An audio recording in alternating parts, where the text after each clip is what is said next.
The other night we did a double feature. We did a double feature of Buffalo 66, written and directed by Vincent Gallo, and then then after that, the back end of the double feature, we watched The Three Amigos with Steve Martin, Chevy Chase, and Martin Short. And that was like kind of the plan we had. We wanted to watch something more artistic, and then we wanted to watch something like more fun, like / goofy, and not as serious. Because that's like how I like to watch movies. I like to watch something serious, and I like to watch something like not so serious, you know?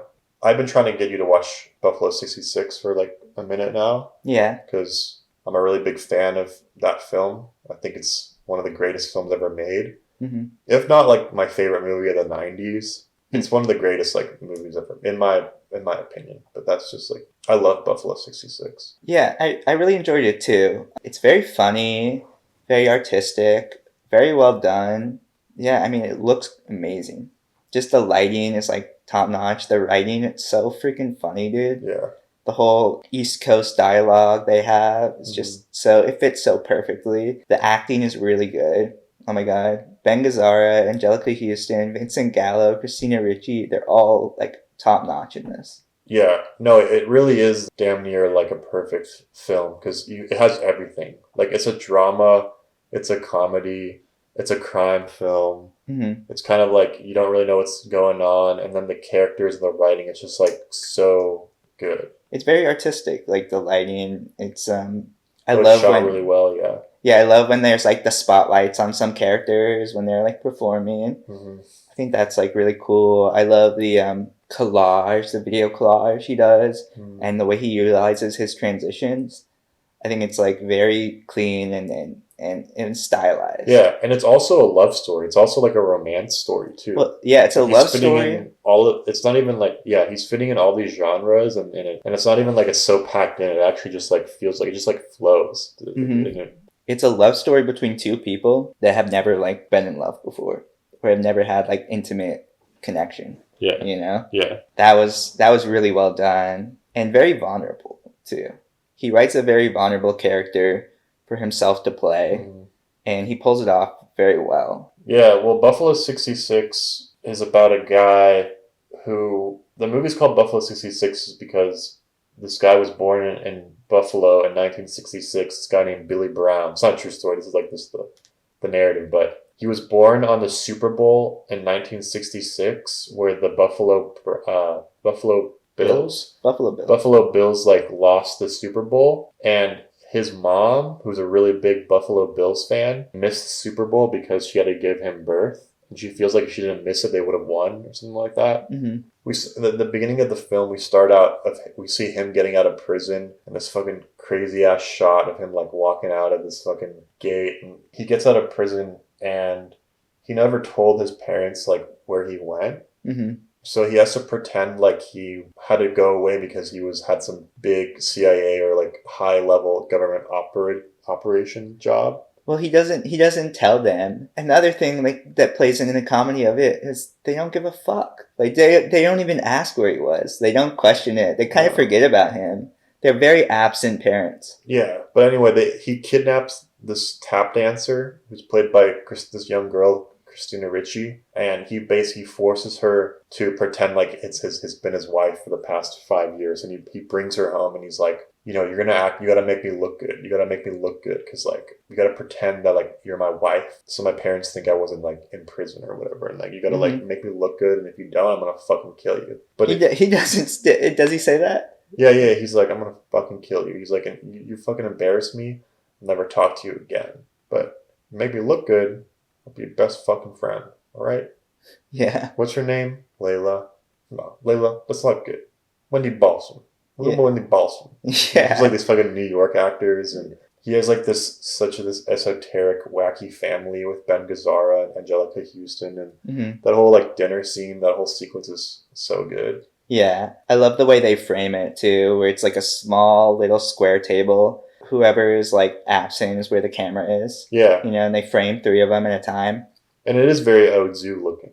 Yeah. Like the framing is very, very Ozu looking. And I can see why people kind of compare him to David Lynch and John Cassavetes and stuff. And it's easy to make that comparison when you have like Ben Gazzara there. And especially the shit with like the hotel room stuff was very like Blue Velvet type, like wacky Dude, but it does feel really original. Like it is like a really original story. I don't really know. Like it's definitely feels like you take a bunch of stories from other films that we've seen, but he does create something that's unique and I have never really seen before, and it's really rewatchable. It is, yeah. It's funny. It doesn't feel like ever malicious. You know what I mean? No. When you say that he kidnapped her, you never really feel like the dynamic is he's kidnapping her.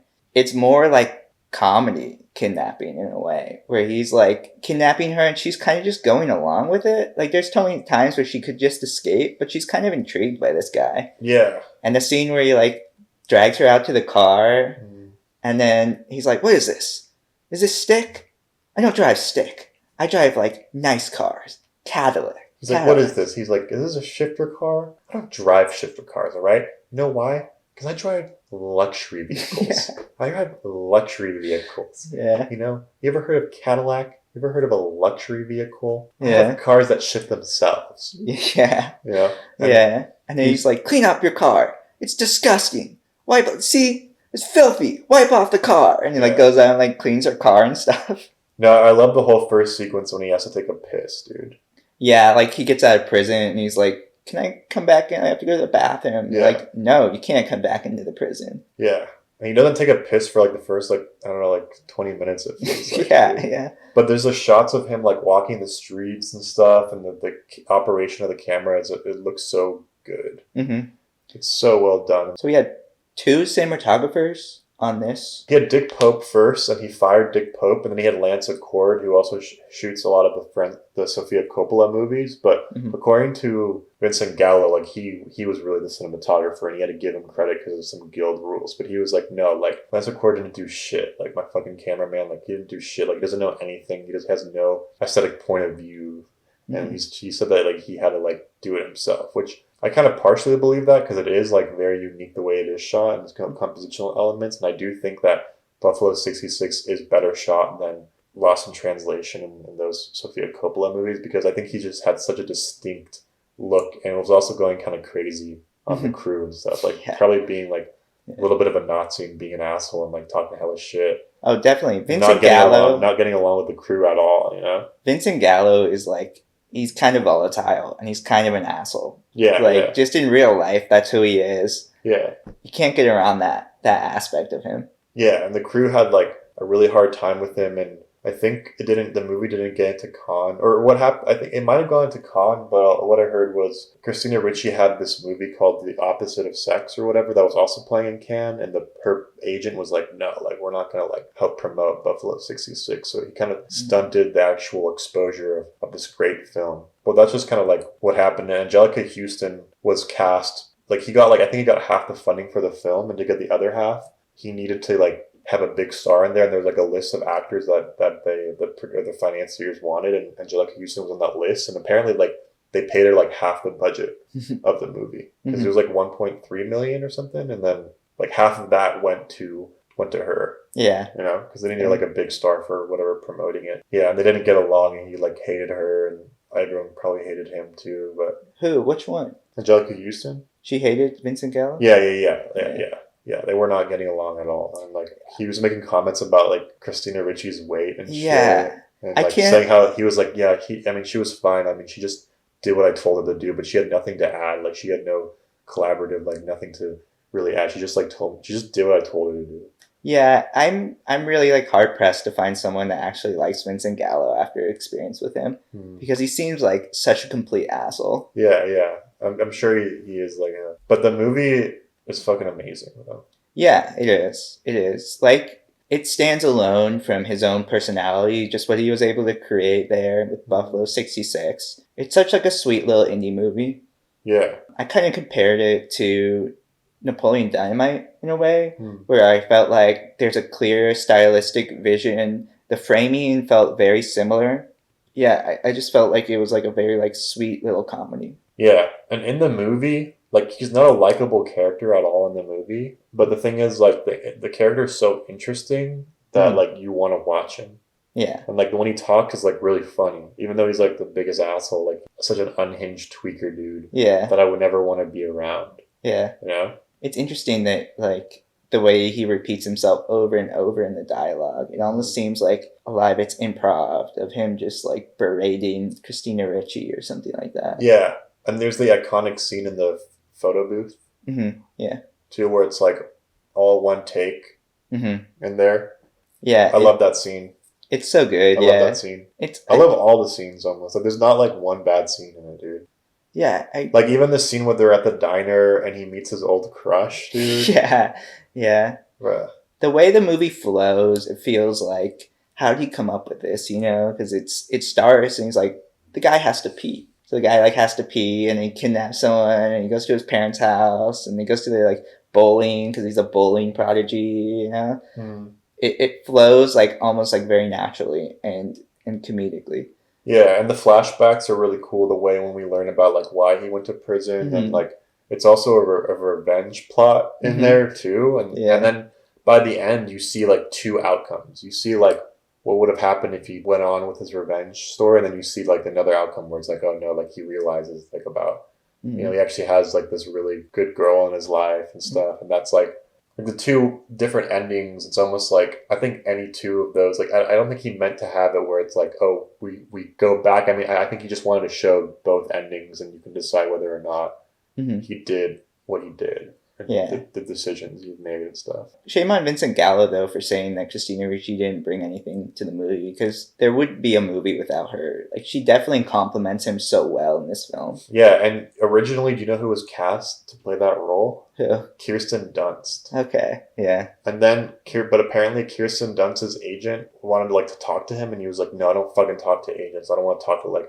no, I'm not having him. He was like, no, I want to talk to the actor. Like, I'm not talking through a fucking agent or manager. Like, fuck you. Like, I don't do that shit. Yeah. Which I get. Like, you don't want agent, like, meddling with your shit. Like, where the fuck is the actor? Let me talk. I collaborate with the actors. Yeah, but there is a process to it, you know? Like, I get it. You could have been nicer, you know?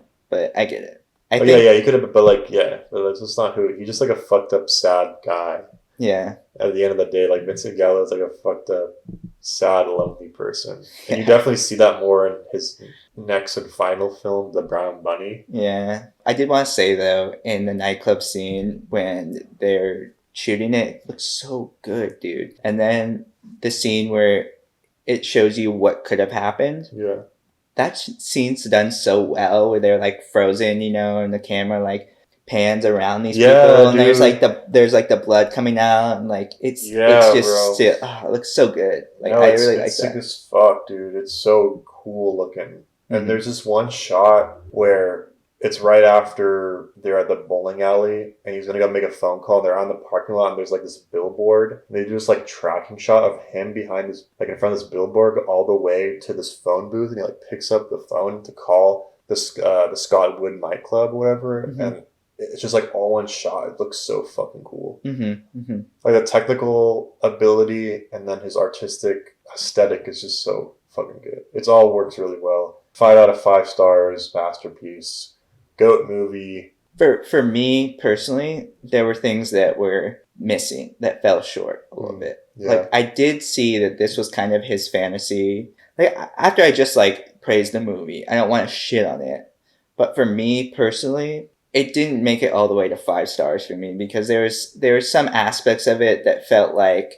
it was a little too controlled by him, I guess I would say. And a little too, the way they write the character to be a complete asshole and then try to have him be very redeemable at the end, in a way, just didn't really hit for me. Yeah, there's definitely, like, I can see maybe how there wasn't like too much resistance from Christina Ricci, like the character and stuff. But also, there is a point in the film where she's like, no, I'm not leaving. I'm not fucking going with you, you know? And then he finally, like, comes back to her. And that's, like, a point where it's like, okay, like we got that in the movie. It's not completely, like, she's, like, fawning over this guy, like, that she's, you know, obsessed with. But, yeah, I can see, like, the wet dream fantasy thing. But also, like, cinema is...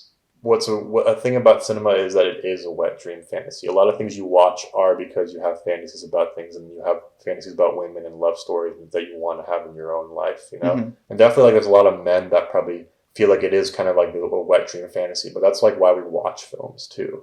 Yeah. You know, and that's probably how you feel like people watch films because they want to live in that world and live in that, have that romance for themselves. Yeah, he's like an older guy, like that kidnaps a girl and stuff, and they fall in love. But like, yeah, maybe it was a little bit like Wish Fulfillment and Wet Dreamy, but still, cinema does give you hope sometimes, and there's a little bit in this film, as well as like a lot of other shit. Mm-hmm. Yeah, on Christina Ricci, I do want to say that I love that you can see her character sees him for who he is. Mm-hmm.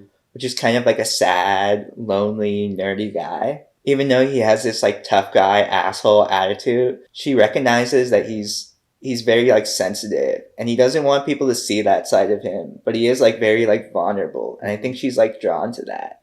She kind of like nurtures that, so I really did like that aspect of the movie. It is a different type of love story that I've never really seen before like that. And it's almost like at what point in the story is she just trying to survive, and at what point is she actually want to stay with him?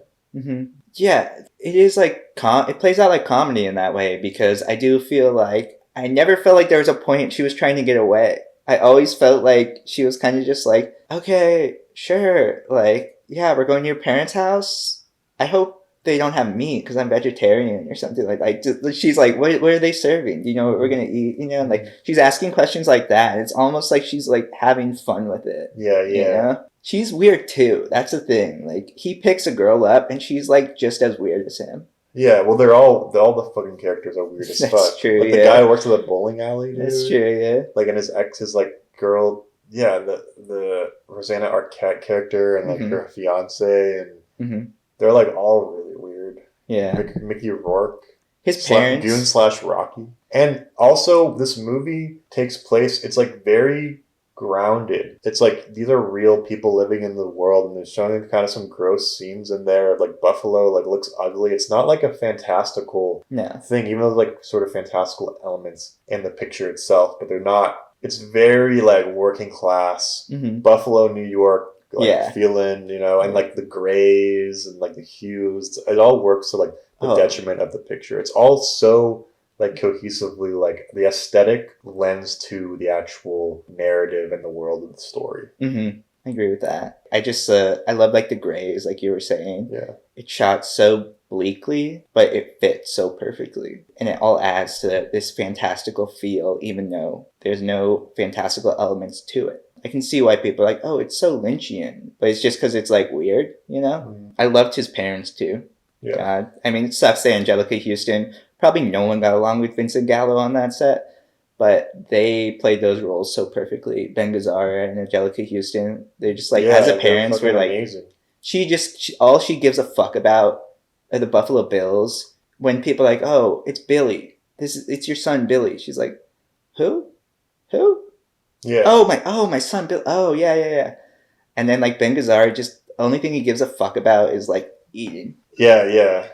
Just one last thing I want to say, like, he's almost purposely also kind of what came to mind. Like, I'm thinking about him as a director too, like how he's directing his actors. You know how like Stanley Kubrick is like being an asshole to Shelley Duvall on purpose, so she like feels uncomfortable in her role. Like she like, it's not even like she's acting. It's almost like she's actually terrified because Stanley Kubrick is just being such an asshole to him. That's how I feel Vincent Gallo was being an asshole to Ben Gazzara and Angelica Huston and Christina Ricci, so they would get like that performance. Like they would actually really they would hate him in real life and they hate him in the movies. So they get those performances out of them too.